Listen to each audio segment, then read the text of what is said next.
Vincent Van Gogh, people told him, you can't be a great painter, you only have one ear. You know what he said? I can't hear you.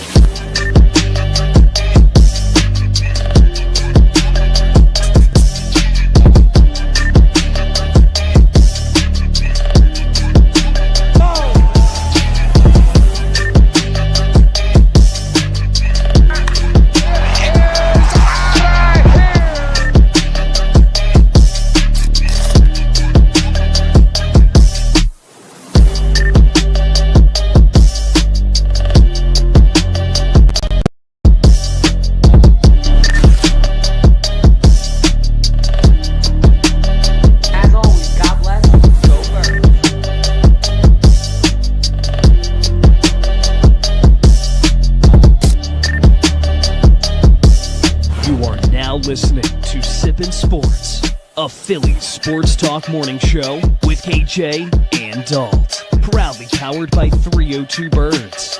Let's take it to the Good morning, everybody. Welcome to the Sippin' Sports podcast with KJ, Ryan, and myself. KJ's not here this morning. He had something come up. But a good morning to everybody that's joining us. We got good news, and that's, of course, that the Duran injury is nothing long-term, just going to address the elephant in the room. There's no clickbait with that, but stay longer in the video if you guys want to hear us talk about why.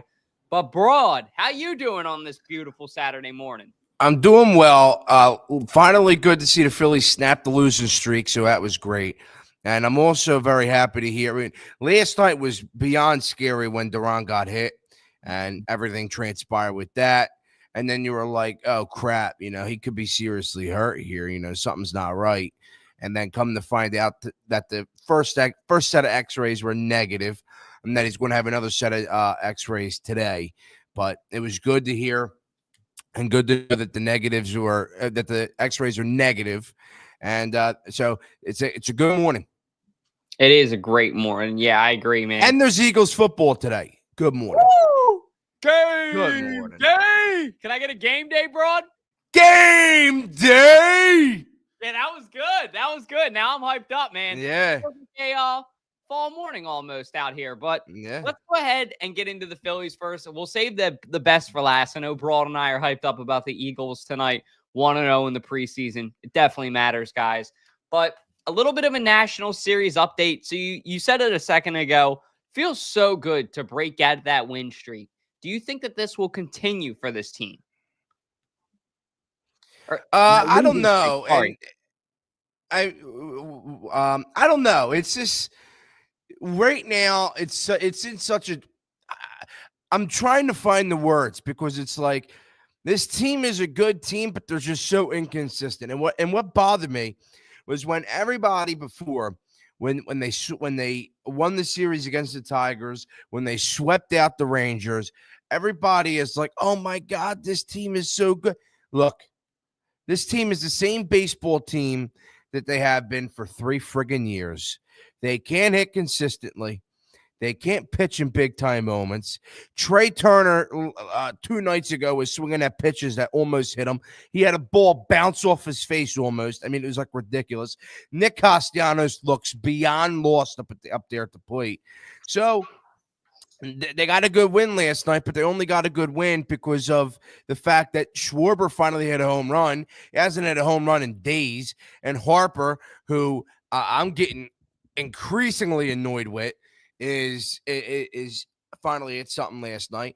So I don't think that this is something where now again they're going to turn a page because they ended the losing streak. It's just this is how this baseball team is. They lose a bunch of games, they win a couple games, everybody rises to high, and then it's like, well, this team isn't going to do anything. And the sooner people realize that, the sooner they're not going to be crushed when we're first round exits. I mean, honestly, there's no reason why you should lose to the Nationals. One of the worst teams in the league. They've been one of the worst teams in the league. There's no reason why you should lose to the Nationals. And then there was no reason why in the 2 final games in Cincinnati that you should have gotten the doors blown off of you and have no fight. It's just like if you're a serious contending baseball team, you're supposed to put up a fight.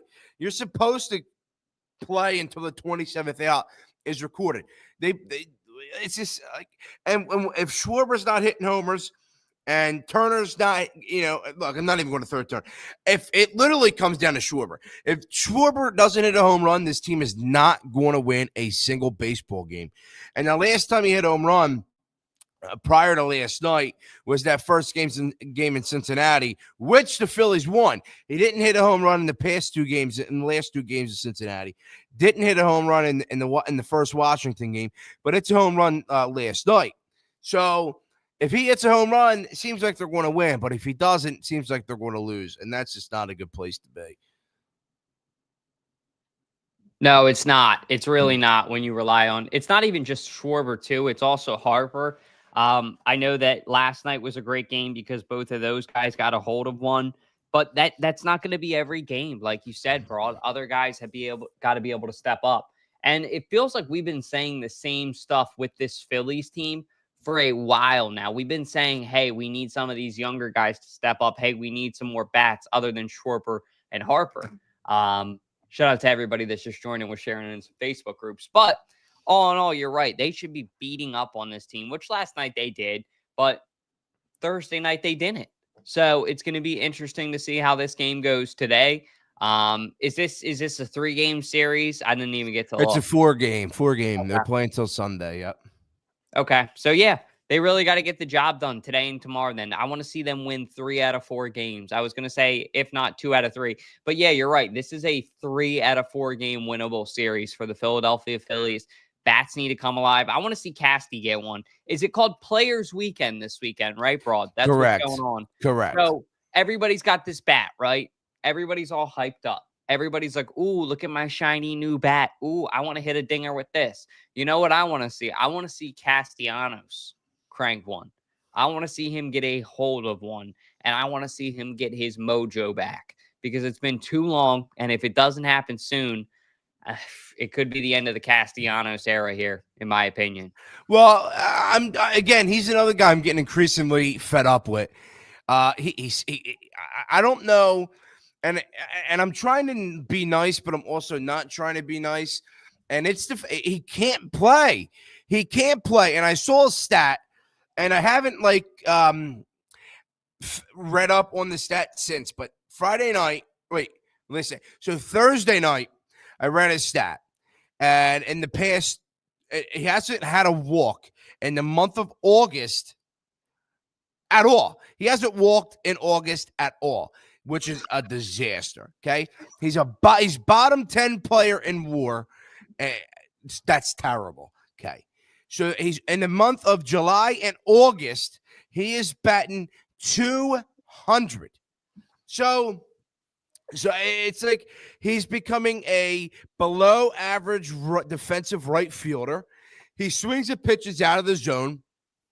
It looks like he's totally checked out up there. He's checked out, and he can't be checked out.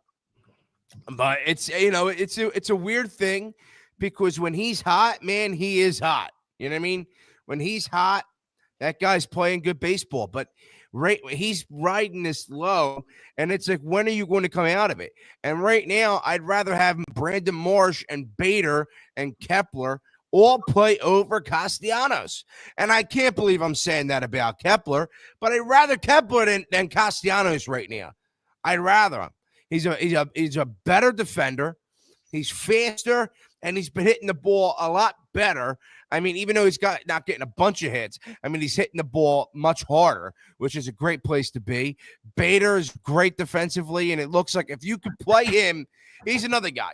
If you play him every single night, he's going to do something well. You just got to play him every night, but they don't want to play him every night, which is a disaster. But I think they're going to have to make a decision soon, Rob, somebody where you have to bench, not bench, but platoon Castellanos, because he is tearing this team to shreds right now. Yeah, they got to figure something out. Bader's been a really good addition to this team.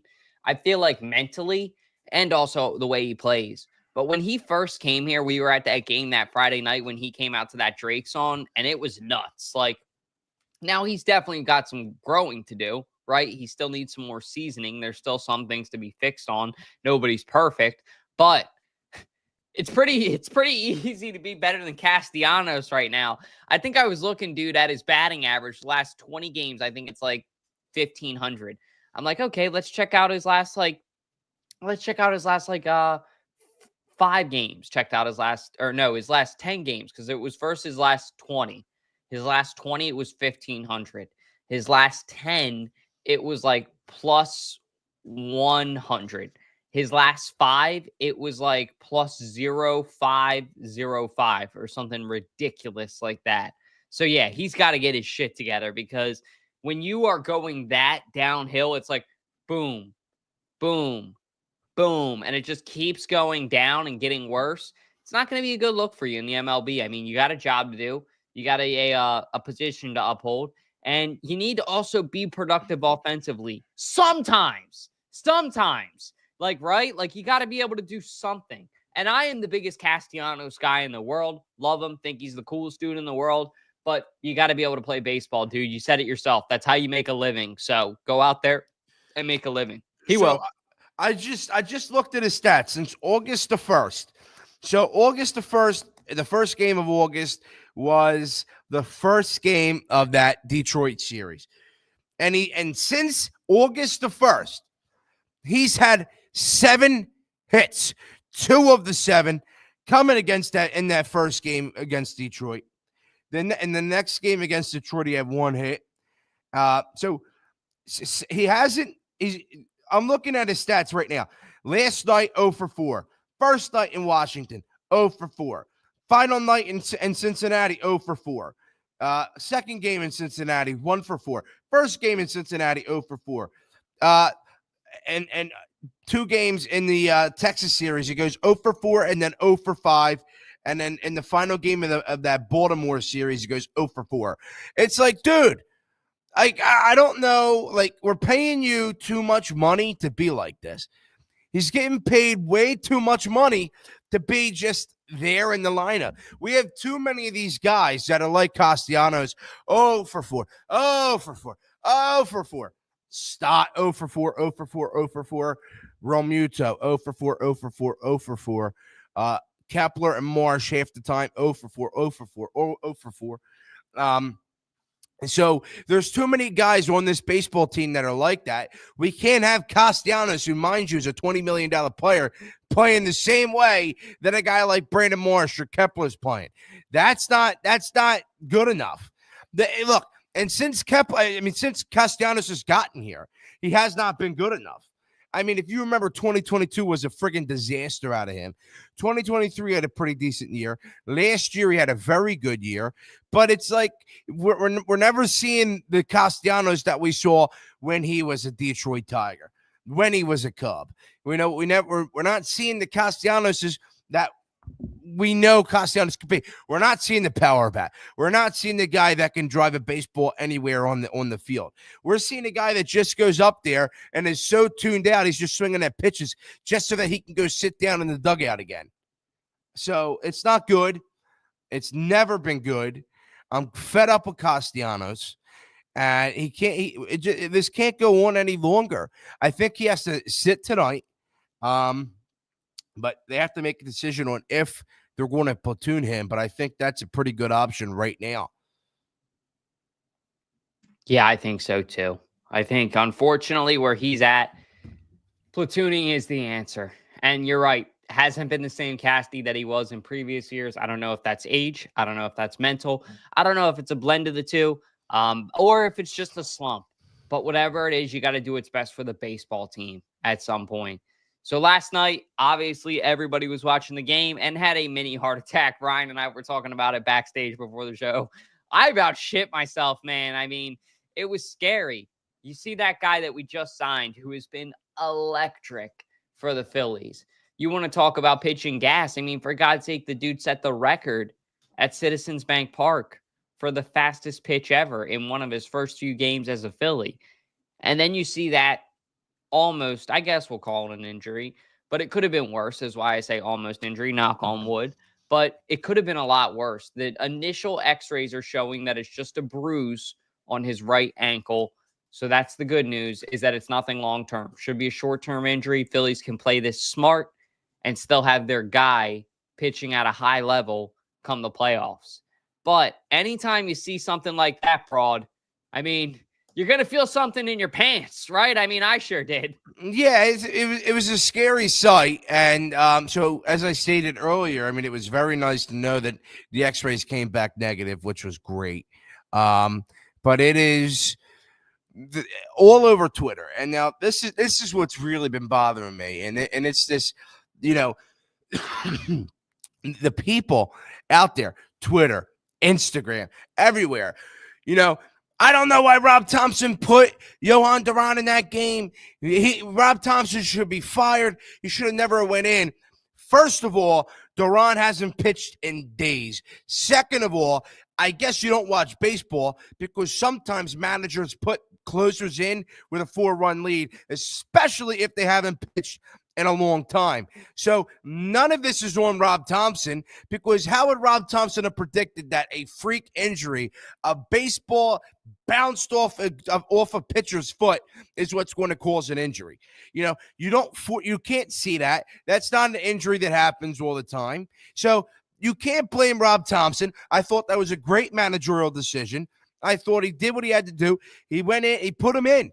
He put his closer in who hasn't pitched in days. He put a closer in who's trying to put this team away and end the losing streak. None of this has to do with Rob Thompson.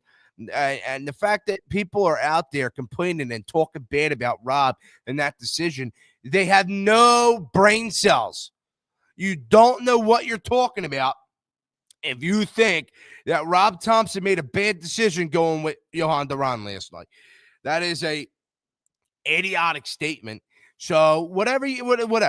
But I thought it was good. You just can't predict a freak injury like that. I mean, you really can't. But I was happy with what I saw out of him before he was injured. But yeah, it's just I'm waiting to hear today because, I mean, obviously the initial x-rays last night were negative, but I'm waiting to see today with the full extent x-rays to see if there is something wrong there. But right now the x-rays did come back negative. But the only thing that really bothers me is the fact that people are attacking Rob Thompson like he did a bad move or something. I mean, give me a break. You don't know anything about baseball. Dude, you are so right with that. And I want to give two quick shout outs. Number one, shout out to Sean Bernard from Fox Sports, The Gambler in Philadelphia, but also shout out to Scott Lauber. In his video, he highlighted both Scott on the report, but also Sean was saying something along the same lines as you, that he agrees with you. And I love that, man. He's definitely right. He runs an awesome Phillies channel. Go subscribe to it if you guys haven't. You can get some awesome knowledge. Sean Bernard from Fox Sports, The Gambler in Philadelphia.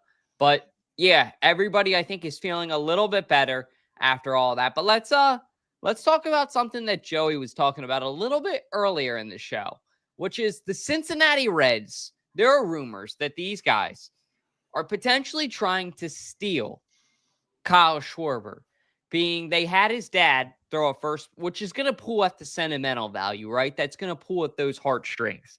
He grew up a Reds fan, for those of you guys who don't know. So the Reds are smart in their marketing pitch, and they're like, let's have his dad do the first pitch before we play the Phillies. Okay, that's cool. Well done. Power move. All I'm saying is that the Phillies better be ready to pony up.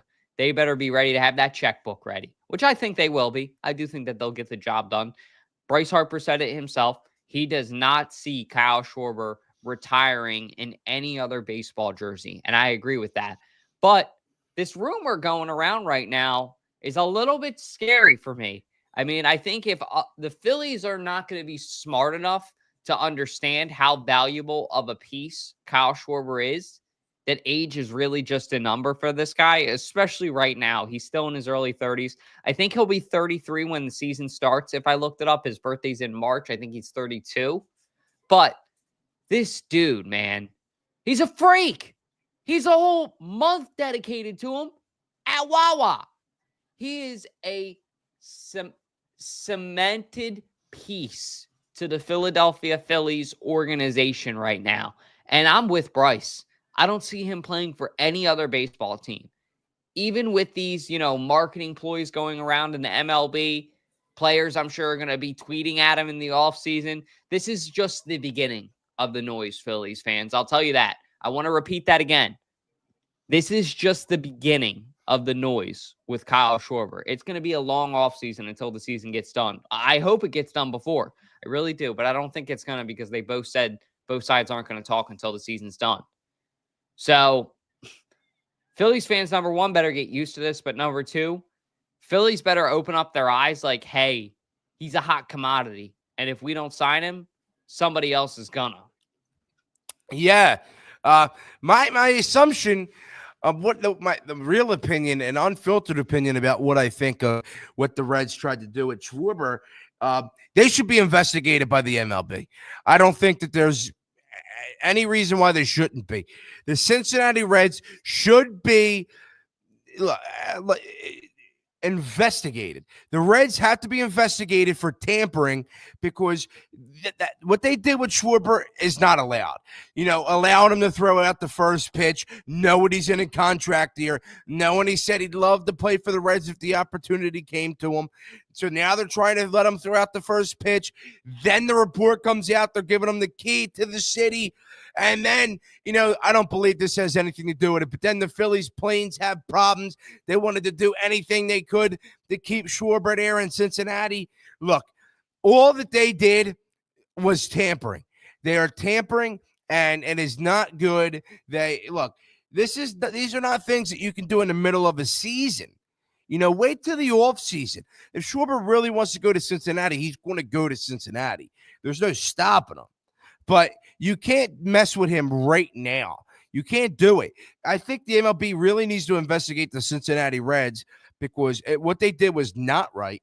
It's not legal. I mean, you're allowing a guy to throw out a first pitch. He's not even on your team. He's never played on your team. And honestly, and he's still playing in the league. So, there's no reason that he should have thrown out a first pitch. I thought that was a disaster. And then you want to give him the key to the city. I don't know if you saw that report, but it's just, it sucks, and it's annoying, man. It's annoying at all, in all different phases, because we need to re-sign Schwarber. I don't know what this baseball team would be without Schwarber. And now we're going to opposing teams' ballparks, and they're trying to keep them there. They're trying to pull out all the stops, all the red carpets for them. And it's like, dude, this is not okay, man. This is not okay. So I think the MLB really needs to, investigate it. But look, if Schwarber wants to stay a Philly, he's going to stay a Philly. If Schwarber wants to go to the Reds, he's going to go to the Reds. No matter how much Phillies give him, no matter how much, the Reds give him, he's going to go to whatever team he wants to go to. And at that point, it is what it is. But right now, the Reds doing all that, that's not right. That's not cool, man. Yeah, I hear you. Not very classy. And with the Schwarber thing too, I think that it's going to depend on how this year goes to where he decides to go, right? Like, I don't think he's going to be itching to leave the Phillies, to be clear about that. I don't think Ryan's thinking that either, guys. But I don't think Schwarber's going to be like, ooh, okay, I need a fresh start as soon as the season's over. I think it's all going to very much depend on, do they end up in the World Series and lose? Do they end up in the World Series and win? Do they end up getting bumped out first round of the playoffs? Do they end up getting knocked out in the NLCS in a very close call? Umpire's call, right? Robo-umps are going to be there next year, right? All these things that play into it. So many different things that play into it. But, yeah, I don't think that Kyle, it's going to be an easy decision either. I think he's going to want to stay a Philly, but if the Phillies have an absolute abysmal, epic failure again in the first round of the playoffs, I think he's going to want to get out of here. And I can't blame him. I don't know if he's going to do that. You know what I mean? I don't know. But what I do know is if the Phillies don't win the World Series, and if they're definitely first round exits, that money that Kyle Schwarber, because right now he's expecting $100 million plus. But I think if if we don't win anything, Schwarber being one of the leaders, being one of the MVPs, maybe even winning the real MVP and not, carrying your team, putting your team on your back, I think that definitely lowers, his contract, at least the Phillies would give him. It's like, dude, we can't win with this guy. He's not showing up. He's not putting the team on his back as an MVP. So as of right now, I think he's a $100 million plus player. But I think if we don't win the World Series and if we are first man exits, then he is, then his contract's looking at it still around the 100 million, but I don't think it's going to be really over 100 million. It comes down to how far this team goes in the postseason. Yeah, it really does. I'll let you take this one first, Broad. So Sixers schedule released. Sixers get screwed in light terms, to put it. But honestly, so I want to just start by saying this before I ask you. Fox 29 on their fantastic sports show, shout out to them. They said one of their questions was, how do you feel about the Sixers not playing on a holiday? I love it. My holiday isn't ruined. How you feeling, Broad? Dude, I'll tell you what. One of my best moments as a Sixers fan comes last year. So I forget what the Sixers' exact record was last year. So it's Christmas Day, and I get back home and whatever the case is from my families, and the Sixers are playing the Boston Celtics. And I'm like, well, let me watch this game. I'll go down and go do a show afterwards. And so they came out, they beat them. That was the first game. Embiid, Paul George, and Maxey all played together. Caleb Martin had a career high in threes.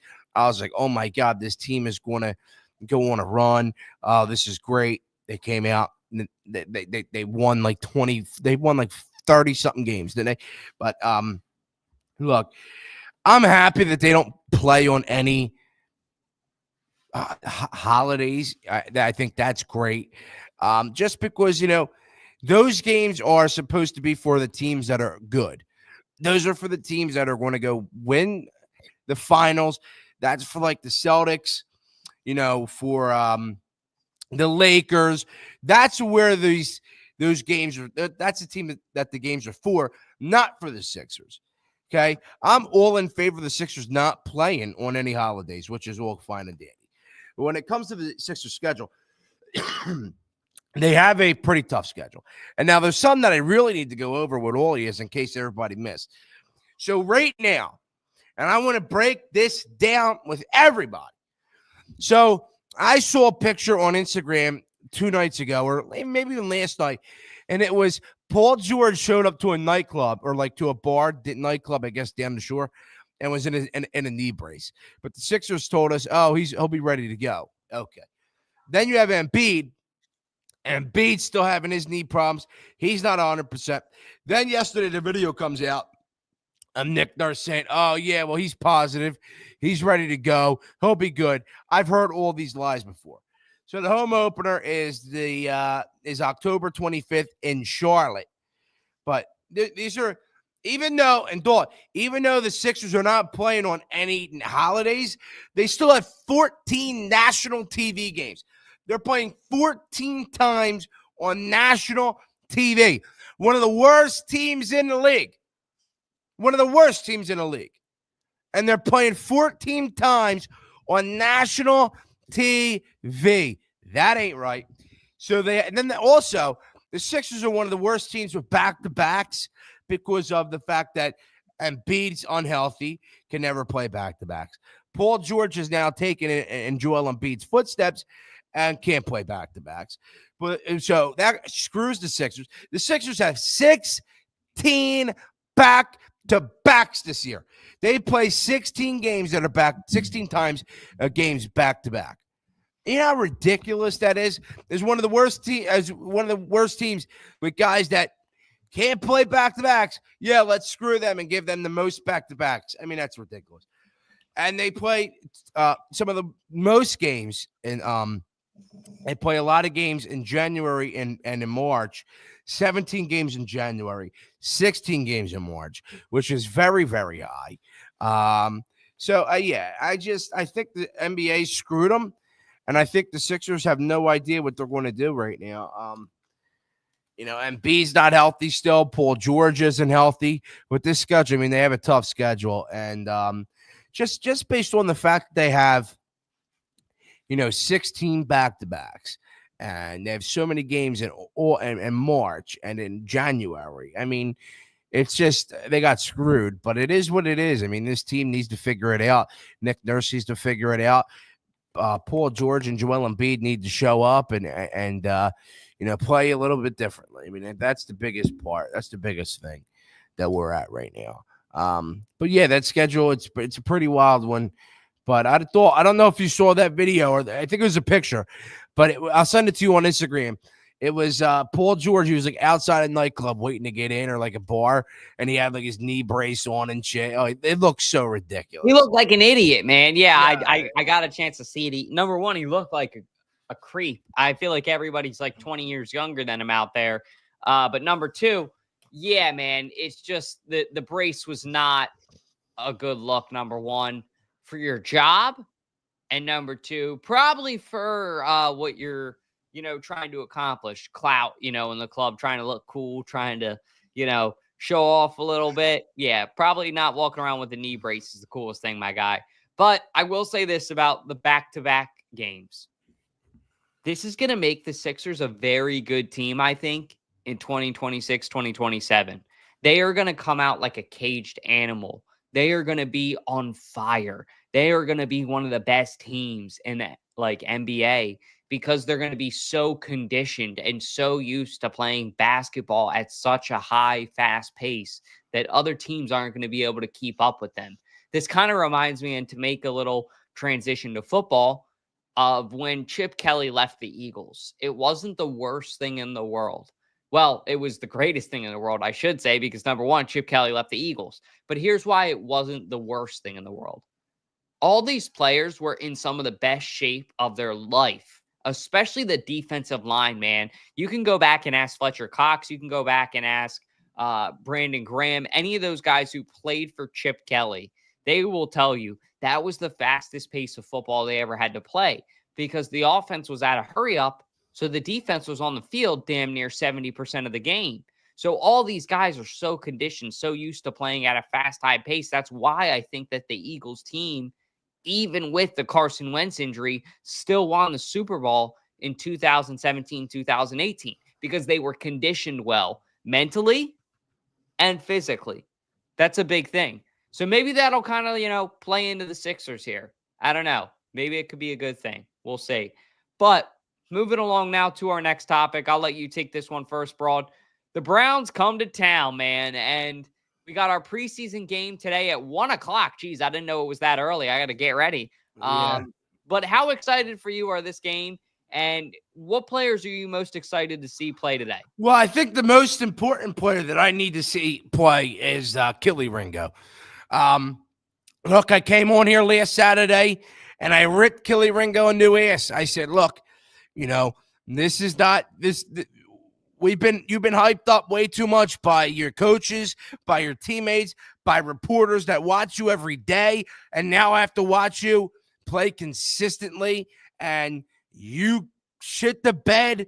So look, the most important player I'm watching today, because I think all the positions really are, wrapped up for the most part. Right guard, it's wrapped up.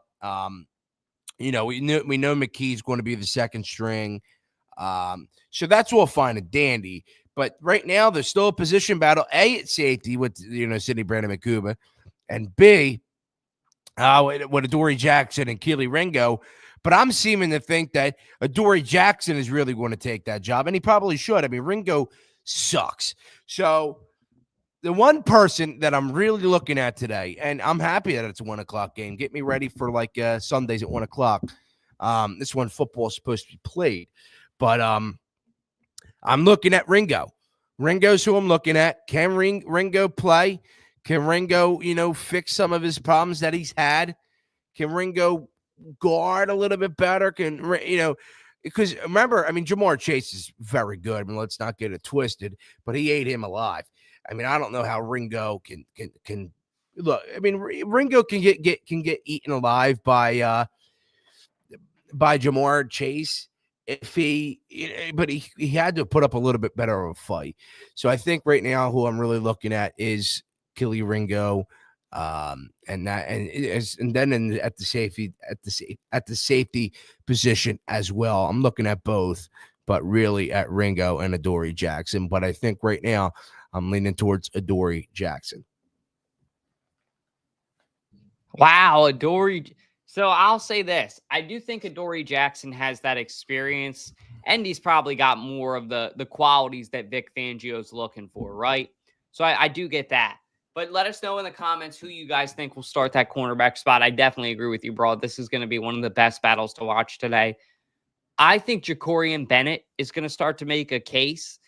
Isaiah Rodgers, it took him a little bit of time to get noticed on the Eagles roster, but once it started clicking, And he played a vital role for the Eagles in the playoffs last year with that fumble recovery against the Rams. I think Jacorian Bennett is going to be a similar scenario where the Eagles bring in a guy for depth and he kind of, plays a bigger role than they need him to play. Patrick Robinson did a couple years back. So if I was a betting man, I think it's going to be Jacorian Bennett long term. See that, Broad?